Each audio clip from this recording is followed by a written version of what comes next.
वक्रतुंड महाकाय सूर्यकोटि समप्रभ निर्विघ्नं कुरु मे देव सर्वकार्येषु सर्वदा। सर्वप्रथम मेरा प्रणाम है आपके अंदर विराजमान उस दिव्य शक्ति को।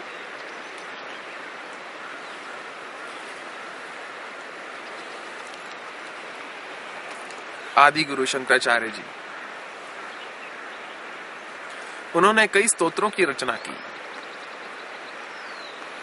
वेदों पर, पुराणों पर, न्याय पर, मीमांसा पर, व्याकरण पर, शिक्षा पर, कल्प पर, छह शास्त्रों पर, वेदांगों पर, वेदांतों पर कई प्रकार का भाष्य लिखा। उन्हीं सब स्तोत्रों में से एक स्तोत्र है जिसको कि मोह मुद्गर की संज्ञा दी गई है। उसमें से दो स्तोत्रों को एक बना दिया गया। अधिकतर समाज उसको भज गोविंदम के नाम से जानता है।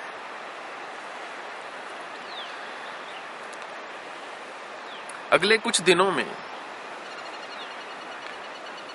मेरा प्रयास रहेगा कि भज गोविंदम पर व्याख्या की जाए। ये एक अत्यंत ही सुंदर और शिक्षाप्रद स्तोत्र है, मुझे बहुत ही प्रिय है।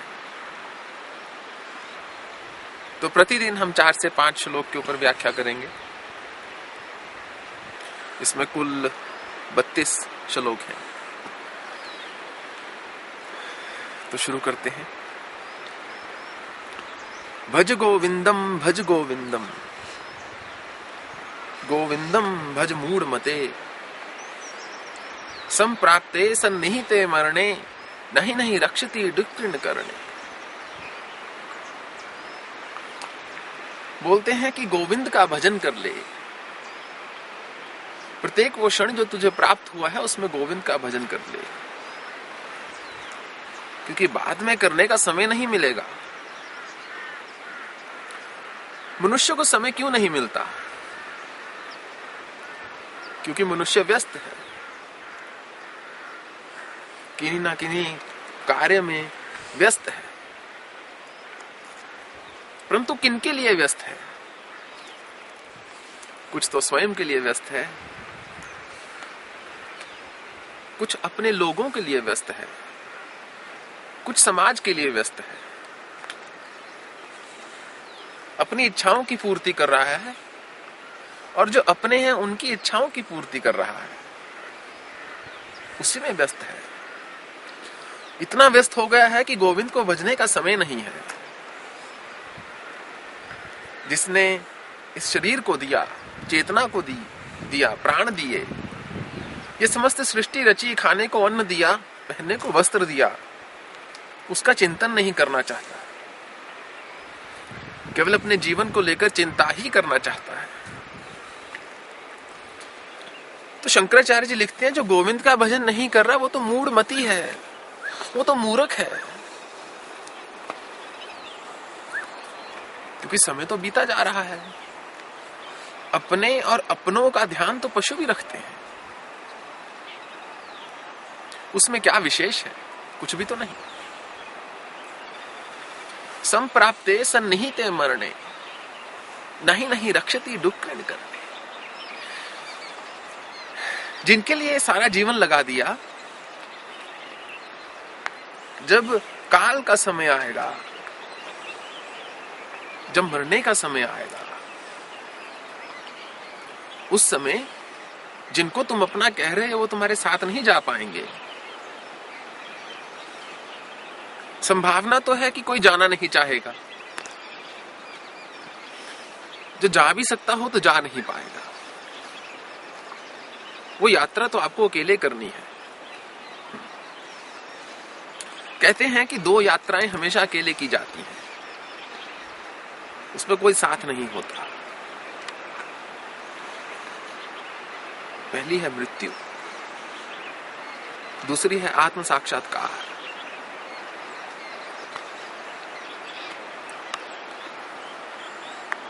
मृत्यु के बाद मरे तो क्या मरे, जीते हुए मरना है। जो जीते हुए मर गए तो जीवन मुक्त है। संप्राप्ते सन्निहिते मरणे नहीं नहीं रक्षति डुक्रण करणे।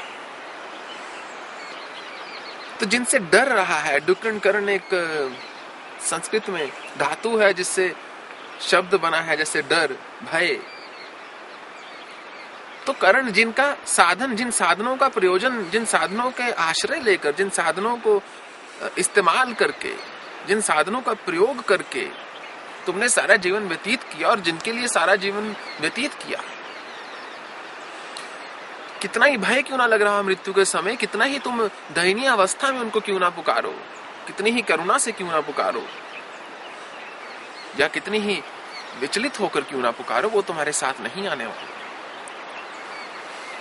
इसलिए अपने जीवन को व्यर्थ मत करो, शंकराचार्य जी बोलते हैं। शंकराचार्य जी क्यों?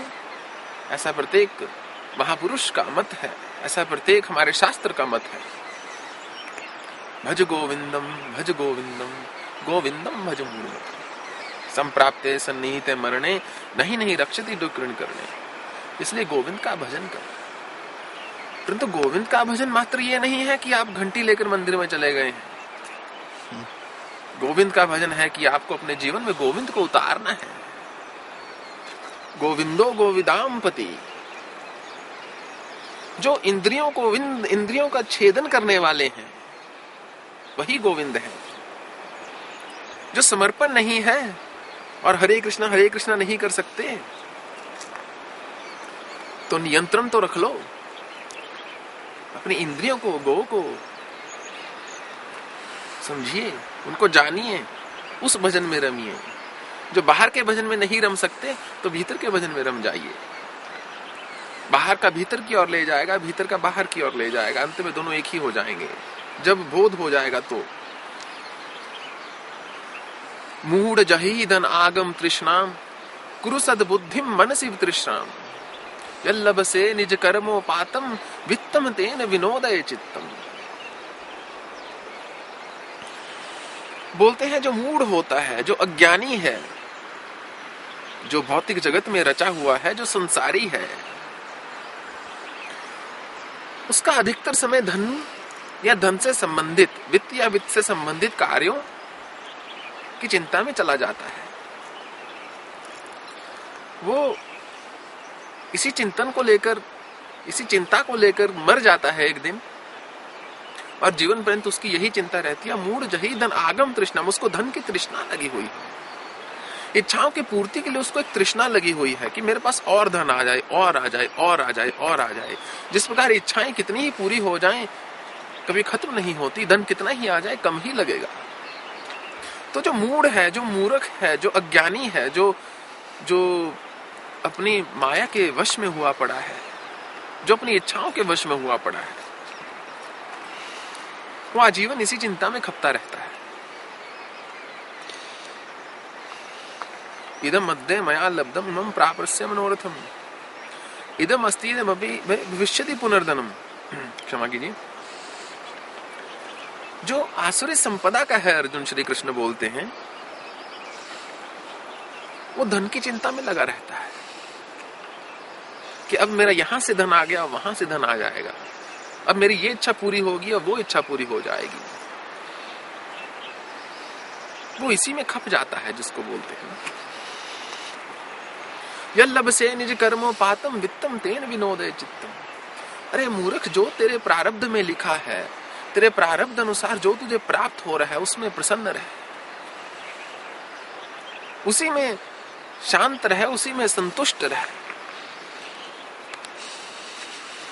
उसकी कृपा होती है तो संतुष्टि भी आ जाती है, उसकी कृपा नहीं तो संतुष्टि भी नहीं हो सकती। या देवी सर्वभूतेषु तुष्टि रूपेण संस्थिता। मां सब भूतों में तुम ही संतुष्टि के स्वरूप में आकर वास कर रही हो। तो शंकराचार्य जी लिखते हैं यल्लभसे निज कर्मोपातम, अपने कर्मों के आधार पर तुम्हारा प्रारब्ध बनता है, उस प्रारब्ध के अनुभूत तुम्हें जो भी प्राप्त हो रहा है उसी में प्रसन्न रहो। इस पर एक जो मैंने पहले भी बात बोली थी, आज दोबारा बोलना चाहूंगा संक्षिप्त में, कि ऐसा नहीं है कि आप प्रयत्नशील ना हो जीवन में अग्रसर होने के लिए, भौतिक जीवन में अग्रसर होने के लिए। मेरे कहने का अर्थ है कि आपके प्रयत्नों के लिए जो आपको प्राप्त होता है उसमें संतुष्टि होना नितांत आवश्यक है। आगे बढ़ने का प्रयत्न तो करते रहना है, परंतु जो प्राप्त हो रहा है उसमें प्रसन्नता बहुत आवश्यक है। उसी को संतुष्टि बोलते हैं। नारी स्तन भर नाभिनिवेशम दृष्ट्वा माया मोहावेशम एतन मास वसादि विकारम मनसी विचिंतय बारंबार।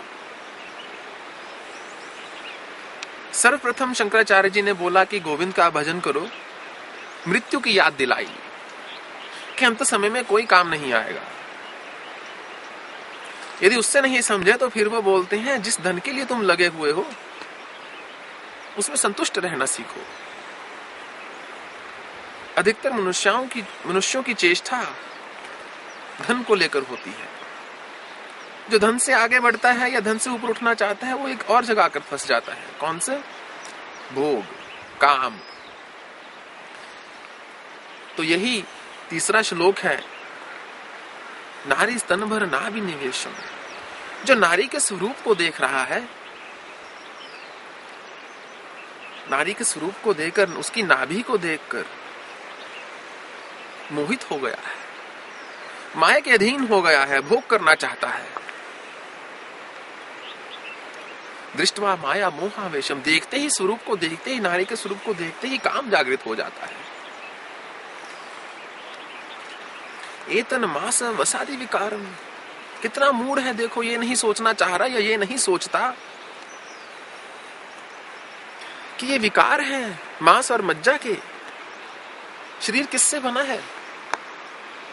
यदि किसी की त्वचा को उतार दिया जाए तो नीचे से क्या निकलेगा? जो स्वरूप होगा क्या आप उसके साथ भोग कर सकते हैं? परंतु इतना गहरा तो चिंतन आप करना ही नहीं चाहते।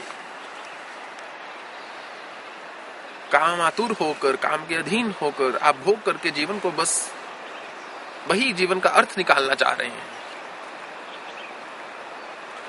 मुझे एक प्रसंग याद आ गया है। एक बार एक तेजस्वी साधु भिक्षाटन के लिए गांव में जाते हैं। वो गांव में वो नए होते हैं तो एक दरवाजे पर खटखटाहट करते हैं। वो एक वेश्या का घर होता है। वो वेश्या स्वयं भिक्षा देने के लिए बाहर आ जाती है। देखती है कि अत्यंत तेजस्वी साधु है और साधु देखता है कि अत्यंत सुंदर नारी है। तो साधु अपना स्वाभाविक कर्म और अपने धर्म को भूलकर उसके स्वरूप को देखकर मोहित हो जाता है।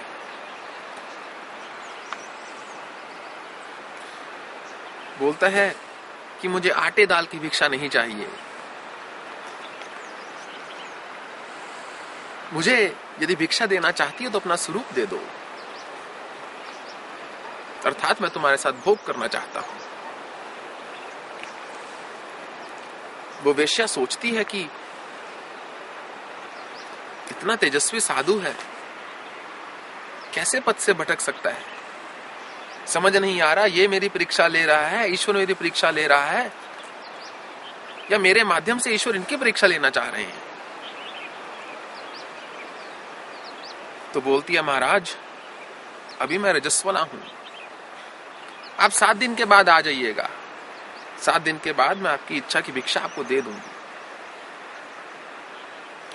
तो साधु अत्यंत प्रसन्न हो जाता है, चला जाता है।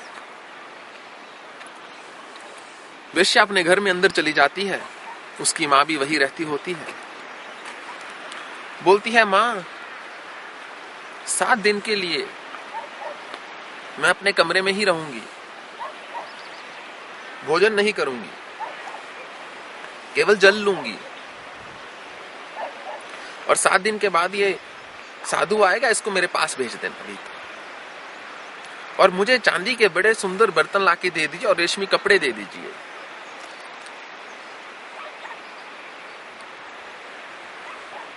तो उसकी मां सोचती है शायद साधु ने कुछ ऐसा बोला होगा,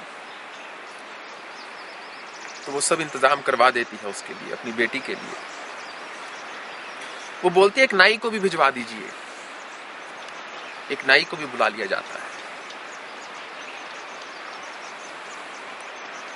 तो वो नाई को बोलती है कि मेरे इतने सुंदर बाल, जो उसके बाल एड़ी तक आते थे उसकी, इनका मुंडन कर दे।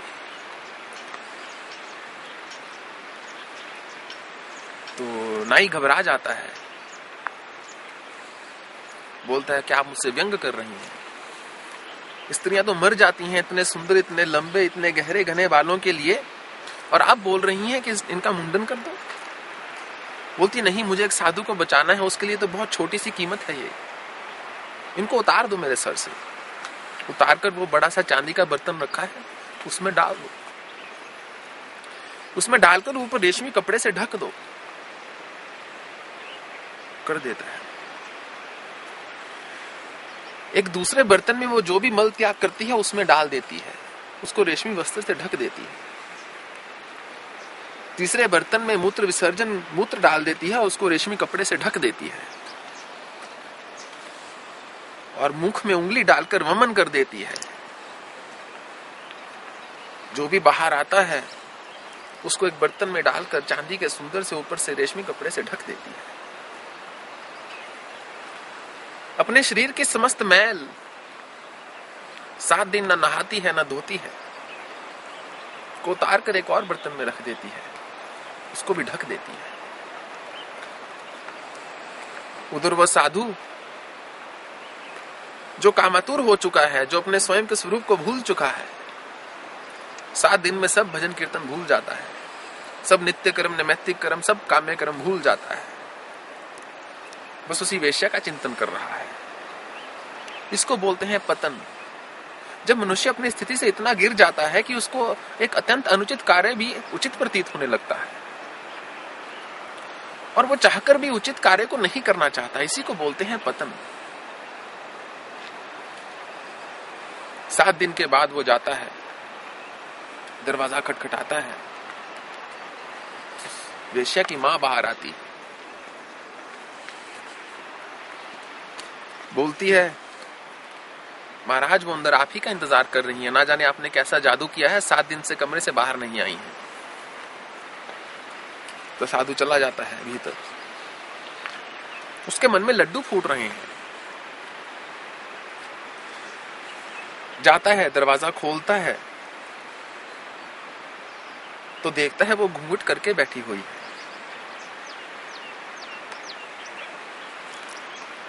तो साधु और भी खुश हो जाता है।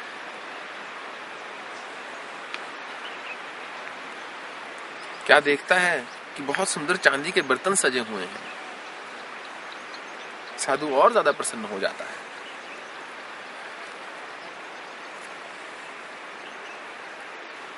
उसको बोलता है वेश्या को कि मैं आ गया हूं, मेरी भिक्षा का समय हो गया है। तो वेश्या बोलती है महाराज मैंने पूरे 7 दिन लगा के अपने स्वरूप को बहुत तैयार किया है आपके लिए। आपने मुझसे मेरा स्वरूप मांगा था, मैंने वो तैयार किया है। तो साधु प्रसन्न हो जाता है। बोलती है महाराज आप एक एक करके उस बर्तन जो ढके हुए हैं उनके कपड़ों को उठाते जाइए, मेरा स्वरूप आपको ज्ञात होता चला जाएगा। साधु विस्मित हो जाता है कि ऐसा क्या हो रहा है। फिर भी जैसा वो कहती है वैसा करता है। जैसे ही पहला कपड़ा उठाता है तो जो दृश्य देखता है, इतने सारे बाल उसमें पड़े हुए हैं, उसकी समझ में कुछ नहीं आता। दूसरा खोलता है तो इतनी दुर्गंध होती है मल की। तीसरा खोलता है, मूत्र की उससे भी ज्यादा दुर्गंध होती है। चौथा खोलता है, शरीर की मैल पड़ी हुई है।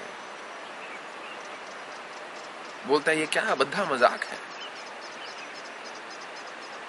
तुम कौन हो? वो अपना घूंघट हटाती है तो साधु देखकर भयभीत हो जाता है उसके स्वरूप को। ना सर पर बाल है, ना मुख पर कोई तेज है, ना कांति है, ना ओजस है। 7 दिन से उसने कुछ खाया नहीं है, जीर्ण क्षीर्ण हो चुकी है। तो साधु बोलता, तुम कौन हो? वो सुंदर नारी कहाँ गई 7 दिन पहले जिसको मैं मिला था? बोलती, मैं ही हूं महाराज। आपने मुझसे मेरा स्वरूप मांगा, मैंने वो आपके लिए बनाकर रख दिया है। यही तो मेरा स्वरूप है महाराज। जब ये मेरे ऊपर थे या जब मेरे भीतर थे, मैं आपको सुंदर लग रही थी, अब मैं आपको सुंदर नहीं प्रतीत हो रही। तो साधु की सोच में आ जाता है, साधु की समझ में बात आ जाती है। वो क्षमा मांगता है, बोलता है, मां मुझे क्षमा कर दो, मैं अपने पद से भटक गया था। वो बोली, आपके तेज को देखकर मैंने आपको मना नहीं किया, आपके तेज को देखकर मुझे लगा कि आपको बचाना है। तो इस कहानी में, इस दृष्टांत में 2 चीजें गौर करने लायक हैं। पहली, जो कि शंकराचार्य ने लिखा, एतन मास वसादि विकारम मनसि विचिंतय बारम बारम। अरे मूढ़ मन, इस पर चिंतन कर, जिसके लिए तू मोहित हो रहा है। मांस और मज्जा के विकार हैं। किस शरीर पर मोहित हो रहा है? तो वास्तव में देखा जाए, किसी मनुष्य का स्वरूप कैसे बनता है? करोड़ों करोड़ों रोम हैं, कितने छिद्र हैं शरीर में, प्रत्येक छिद्र में से गंध निकल रहा है। वही नारी जिसको देखकर आप मोहित हो रहे हैं, यदि आप पर वमन कर दे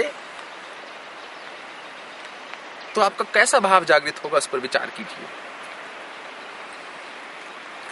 दूसरी बात गौर करने लायक, जो वास्तविक भक्त होता है, जो तपस्वी है, ईश्वर उसका स्वतः ही ध्यान रखते हैं, उसका पतन होने ही नहीं देंगे। और जो योगी है, जो स्मरण रखता है कि मैं किस में स्थित हूं, किस भाव में स्थित हूं, उसका पतन होता ही नहीं। जो पतन हो जाए तो कभी योगी नहीं था। नलिनी दलगत सलिलम तरलम तद्द जीवितम अतिशय चपलम विद्धि व्याधि विमान गरस्तम लोकम शोक हतम च समस्तम। शंकराचार्य जी लिखते हैं कि जिस प्रकार कमल के पुष्प का, जो कमल के पौधे का एक पत्ता होता है, उस पर यदि पानी की एक बूंद फेंक दी जाए, वो जैसे तुरंत भाग जाती है। वैसे ही जीवन बहुत चपल है, बहुत जल्दी बीत रहा है। आपको इस बात का बोध नहीं हो रहा, परंतु अपनी 10 साल या 15 साल पुरानी फोटो उठाकर देख लीजिए और अपनी आज की चित्र उठाकर देख लीजिए, आज का चित्र उठाकर देख लीजिए और उसमें तुलना कीजिए कि 15 साल बीत गए हैं। क्या आपको याद है 15 साल में आपने क्या क्या किया? यदि मैं आपसे बोलूं पिछले 15 साल में जो भी किया उसको लिख दीजिए, आप उसको 1.5 घंटे में या 15 घंटे में ज्यादा से ज्यादा सब कुछ लिख डालेंगे। 15 साल का सार 15 घंटे में, तो इतनी जल्दी बीत गए। 15 साल की कीमत 15 घंटे रह गई बस। तो इस पर विचार कीजिए। तो शंकराचार्य जी लिखते हैं कि क्या पड़ा है संसार में, जिस तरफ देखो यही जानो कि या तो कोई शोकग्रस्त है, या अभिमानग्रस्त है, या रोगग्रस्त है, चौथा तो कोई है नहीं। जितना भी आपका जीवन काल है उसमें विचार कीजिए, कितने मनुष्य आपको बहुत प्रसन्न मिले अपने जीवन से, या संसार से, या समाज से, या स्वयं से। अधिकतर मनुष्य तो शोकग्रस्त ही हैं। शोक उसका होता है जब कुछ चला जाता है, या जिसकी हमको आकांक्षा होती है वो हमारे पास नहीं आता। गतासूंश्च नानु शोचंती पंडिता, श्री कृष्ण बोलते हैं अर्जुन से। शोचा नाम शोचस्तम प्रज्ञावादाश्च भाषसे। अर्जुन जानता तो कुछ है नहीं, बड़ी बड़ी बातें कर रहा है। जो विद्वान है, जो योगी है, जो धर्म में स्थित है, जो भाव में स्थित है, जो मेरी भक्ति में स्थित है, वो किसी के जाने का या किसी के ना जाने का शोक नहीं करता। यदि आकांक्षा नहीं रहेगी तो आपका आधा शोक खत्म हो जाएगा। जो आपका है ही नहीं, आपके पास कैसे रह सकता है? यदि किसी जाने का दुख नहीं रहेगा तो पूरा शोक खत्म हो जाएगा।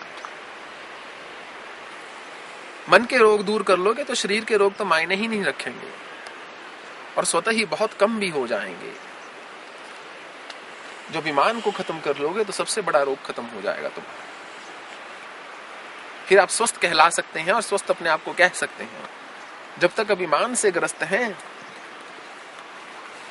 तब तक आप स्वस्थ नहीं हैं, बीमार हैं।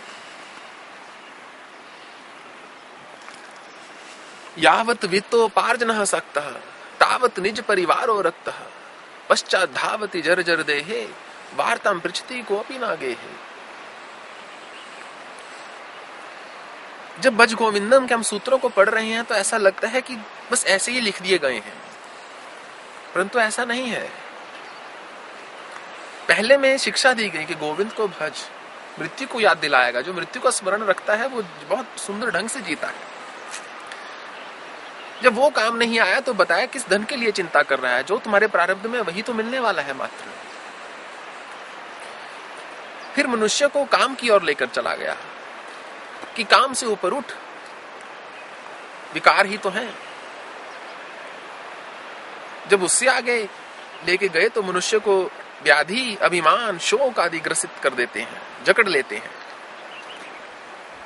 तो शंकराचार्य स्मरण कराते हैं कि जीवन तो बहुत लघु है, बहुत चपल है, बहुत छोटा है, इससे आगे बढ़, अपनी व्याधियों से आगे बढ़, मानसिक, देहिक, दैविक, आध्यात्मिक।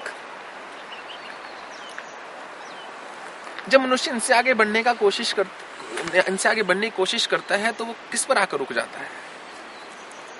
मोह। उसको अपने दिखते हैं, उसको अपना पुत्र दिखेगा, उसको अपनी पत्नी दिखेगी, उसको अपने पौत्र दिखेंगे, उसको अपनी बेटी दिखेगी। यहां पर आकर मनुष्य रुक जाता है। तो स्तोत्र में लिखते हैं बहुत सुंदर ढंग से कि वो परिवार जिसके लिए तुमने पूरा जीवन खपा दिया, जिसके लिए धनोपार्जन में लगे रहे जीवन पर्यंत, जिसके लिए पाप का आचरण भी किया, पाप कर्म भी किया, कुकर्म भी किया, सब कुछ करने को तुम तैयार हो गए, जिस परिवार के लिए लगे रहे, परंतु बाद में तुम्हारा सत्य क्या है?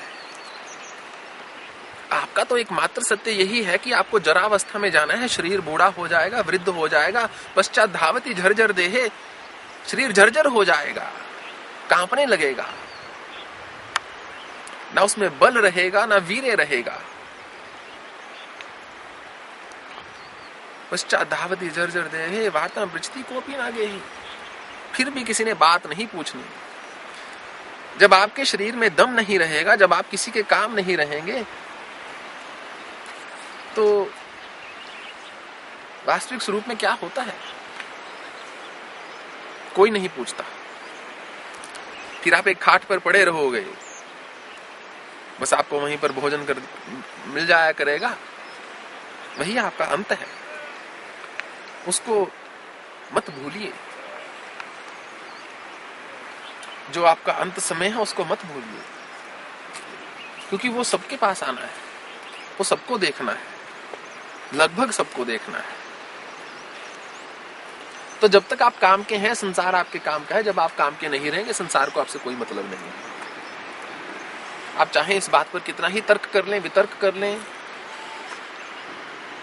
परंतु यदि गहरा चिंतन करेंगे तो इसी को सत्य जानेंगे। जब तक आप संसार के किसी लायक हैं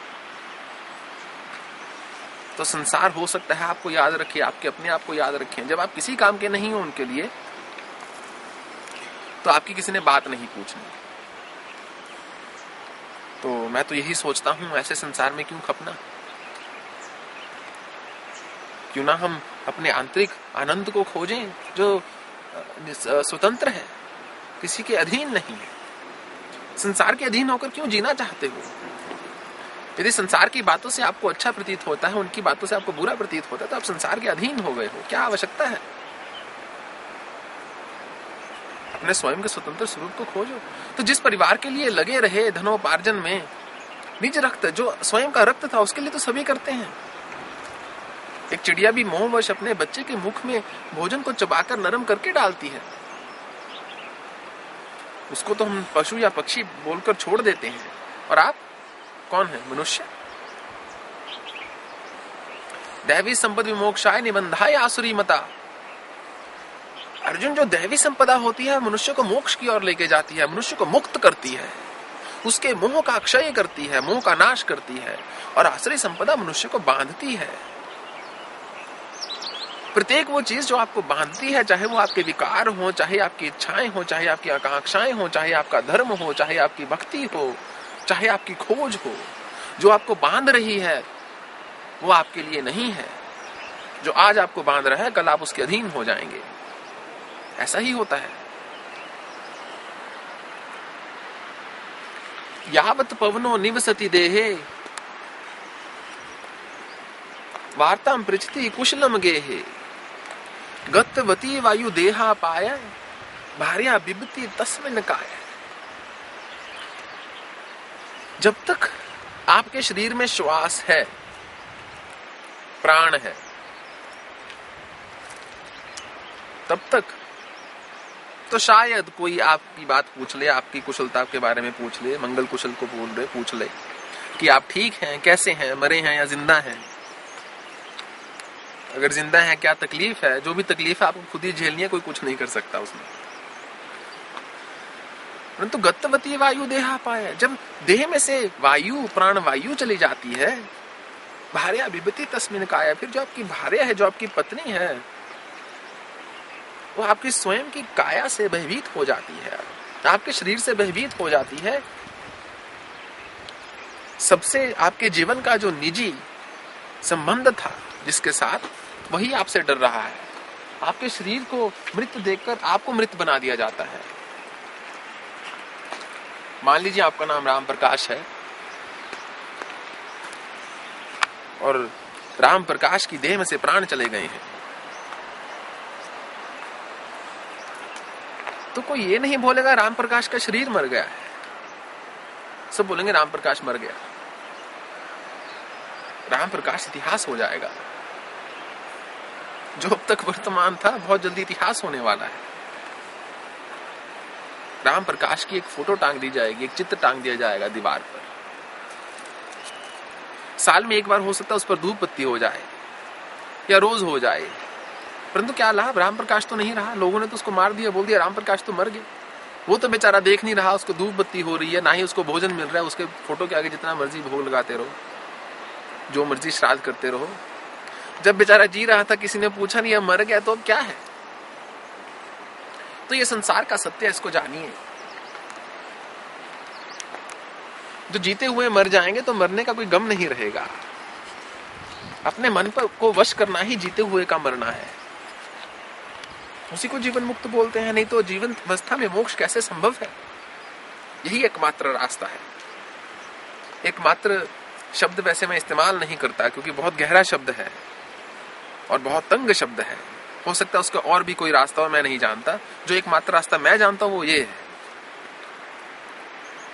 जब मन आपके अधीन हो जाएगा तो सब विकार स्वतः ही अधीन हो जाएंगे। जब विकार अधीन हो जाएंगे तो मन स्थिर हो जाएगा। जब मन स्थिर हो जाएगा तो शुद्ध चेतना का बोध होगा। जब शुद्ध चेतना का बोध होगा तब आत्मा दिखेगी। जब आत्मा दिखेगी तब संसार को वास्तविक रूप से जानोगे। अभी तक तो बुद्धि से समझ रहे हो ना, फिर संसार को जानोगे, संसार के तत्व को जानोगे, फिर सब संशय दूर, फिर जय माता दी, फिर सब क्रिस्टल क्लियर, सब साफ साफ हो जाएगा। सब पर्दे आंखों से हट जाएंगे। जो अपने दिखते हैं उनका वास्तविक स्वरूप सामने आ जाएगा। जो आपको अपना लगता है या आप स्वयं अपने लिए जो कुछ कर रहे हैं उसकी सत्यता का बोध हो जाएगा। एक रास्ता मिल जाएगा, एक मार्ग मिल जाएगा, एक दिशा मिल जाएगी। और क्या चाहिए? बाकी तो चलना तो आप ही को है। बस आज के लिए मैं इतना ही बोलना चाहूंगा। कल से हम अगले 4-5 श्लोक करेंगे।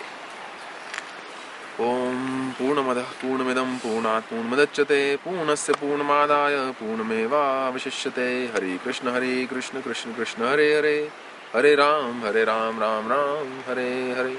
हरि ओम तत्सत्, हरि ओम तत्सत्, हरि ओम तत्सत्।